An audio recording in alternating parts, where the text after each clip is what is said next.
جو ہے ہمایوں نامہ اس نے لکھا ہے جو کہ اس کی بہن تھی آپ کا ہمایوں کی اور اکبر کی پھوپھی ہے وہ نہیں ہاں بہن پھوپھی ٹھیک ہے. تو اب معاملہ کیا ہوا کہ اس نے لکھا کہ جب یہ سندھ تک آئے تو سندھ میں پیسے ختم ہو گئے ہمایوں کے پاس.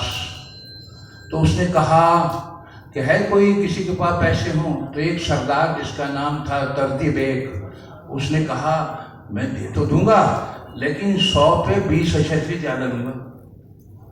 تو یہ جو 20% کا اور سود کا قضیہ ہے وہ زمانہ قدیم سے جاری و ساری ہے. اچھا اور یہ جب یہاں پر آیا اور وہی صفا کی بھی جاری و ساری ہے. تو اب معاملہ کیا ہے؟